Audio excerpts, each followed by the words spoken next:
Halo teman-teman, selamat datang kembali di hari ini.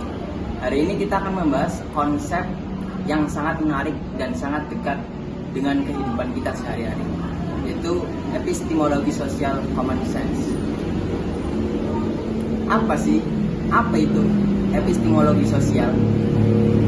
Pertama-tama mari kita bahas apa sih epistemologi. Epistemologi adalah studi tentang pengetahuan. Bagaimana kita tahu sesuatu, apa itu kebenaran, dan dari mana informasi itu datang. Sekarang kita menambahkan sosial di depannya. Kita berbicara tentang bagaimana pengetahuan kita terbentuk dalam konteks sosial. Itu berarti cara kita memahami dunia dipengaruhi oleh interaksi kita dengan orang lain, budaya, dan lingkungan di sekitar kita. Contohnya, bayangkan kamu bertanya kepada teman tentang bagaimana mereka memilih makanan untuk diet. Nah, jawabannya mungkin berbeda-beda, tergantung di mana mereka tinggal, apa yang mereka pelajari, dan orang-orang di sekelilingnya. Jadi, ini menunjukkan bahwa pengetahuan tidak bersifat tetap. Ia bisa berubah-ubah dan tergantung konteks sosial yang ada.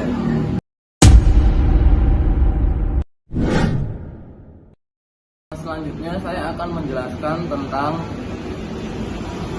pembahasan dari epistemologi sosial tentang common sense. Prinsip dasar dalam epistemologi sosial common sense. Salah satu prinsip utama dari epistemologi sosial adalah bahwa pengalaman tidak bersifat tunggal atau objektif. Sebaliknya, pengetahuan kita bisa berbeda-beda, tergantung pada latar belakang sosial, budaya, dan pengalaman masing-masing individu atau seseorang. Misalnya, seorang siswa yang tinggal di pedesaan, pengalaman mereka dibandingkan siswa yang tinggal di perkotaan itu sangatlah berbeda. Oleh karena itu kita tidak bisa hanya mengandalkan dari satu sumber pengetahuan. Kita perlu membuka pikiran kita untuk mendengarkan pandangan atau masukan dari orang lain yang dapat kita ambil pengalaman orang lain itu. Selanjutnya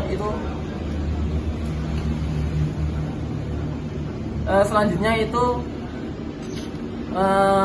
contoh analisisnya di komunitas pedesaan dan komunitas perkotaan. Untuk memberikan gambaran lebih lanjut, mari kita contohkan yang konkret. Bayangkan, kita punya dua komunitas, satu di pedesaan dan satu di perkotaan. Di komunitas pedesaan, mayoritas orang memiliki pandangan tradisional tentang cara hidup, cara pikir, cara pandang, dan cara interaksi orang tersebut. Mereka sangat bergantung pada pengalaman nyata atau yang sudah orang itu lakukan.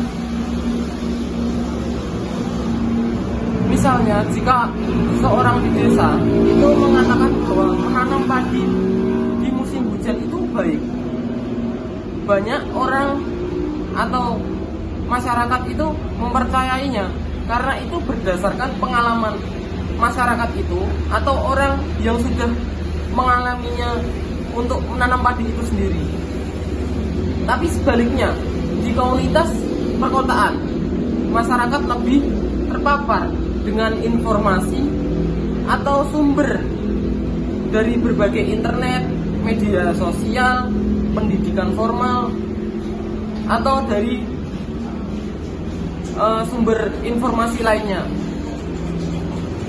Mereka mungkin menggunakan metode yang lebih tradisional dan menghargai pendekatan yang lebih ilmiah atau modern. Misalnya mereka mungkin lebih percaya pada teknologi pertanian yang baru yang berpotensi menimbulkan hasil panen atau hasil yang didapatkan saat tanaman itu tumbuh atau sudah memasuki masa di mana tumbuhan itu bisa dipanen.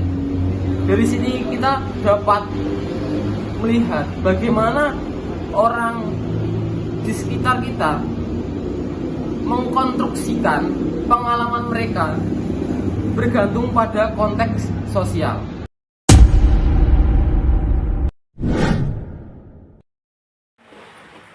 Teori penerapan common sense merujuk pada pemahaman dan penilaian yang bersifat umum dan praktis, seringkali berdasarkan pengalaman dan intuisi individu. Dalam konteks komunikasi massa, teori ini menjelaskan bagaimana setiap orang memiliki pandangan dan interpretasi yang berbeda terhadap informasi yang diterima dalam aspek-aspek teori penerapan common sense. Selanjutnya, penerapan dalam kehidupan sehari-hari. Pengembalian keputusan. Individu menggunakan common sense untuk membuat keputusan cepat dalam situasi sehari-hari. Interaksi sosial. Dalam berkomunikasi, orang seringkali mengandalkan common sense untuk memahami konteks dan reaksi orang lain. Peran dalam komunikasi massa. Interpretasi berita. Setiap individu dapat menafsirkan berita atau informasi dengan cara yang berbeda berdasarkan latar belakang dan pengalaman mereka. Respon terhadap isu sosial. Common sense membantu masyarakat dalam merespons isu-isu sosial dengan cara yang relevan dan sesuai dengan nilai-nilai yang dianut. Selanjutnya, kritik terhadap common sense. Subjektivitas apa yang dianggap sebagai common sense dapat bervariasi antara individu dan budaya, sehingga dapat menimbulkan kesalahpahaman. Selanjutnya, keterbatasan. Terkadang reliance pada common sense dapat mengabaikan fakta-fakta yang lebih kompleks atau ilmiah.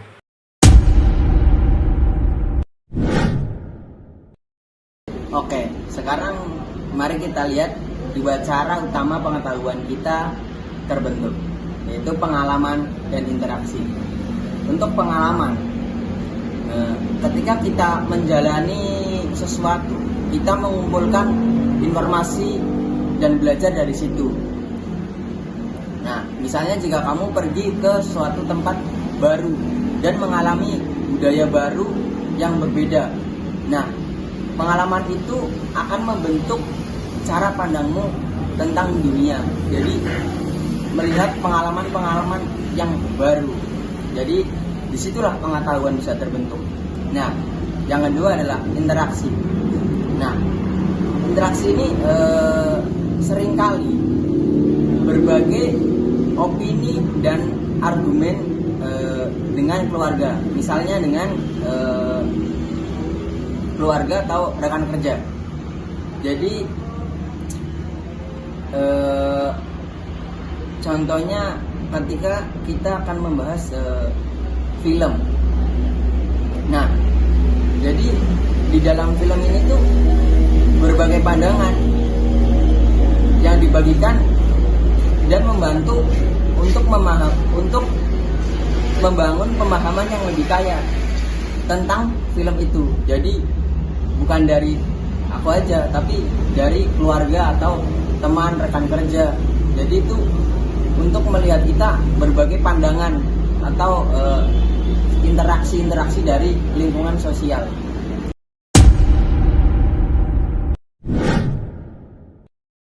Jadi yang mungkin saya dapat ambil atau simpulkan dari pembahasan epistemologi sosial common sense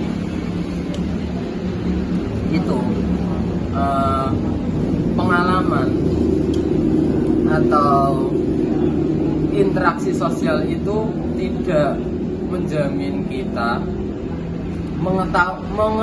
mengetahui sesuatu atau ibarat kata pengetahuan itu berasal dari satu sumber, yang dimaksud sumber itu pengetahuan indrawi. Tetapi sebaliknya, pengetahuan itu berasal dari pengalaman orang atau pandangan orang yang mungkin orang itu sudah lalui atau orang itu melakukan. Lalu orang itu menyampaikan pada kita atau bersosial. Ibarat kata orang itu ngomong atau berinteraksi pada kita, membahas atau menanyakan atau katakanlah bertanya tentang apa itu pedesaan, apa itu perkotaan dan lain sebagainya. Terus kita semua memiliki kacamata yang sangat unik untuk melihat dunia dan dipengaruhi oleh latar belakang dan pengalaman orang yang berbeda-beda. Mari kita terus terbuka untuk berpandangan, karena itu adalah kekuatan dari komunitas kita. Terima kasih.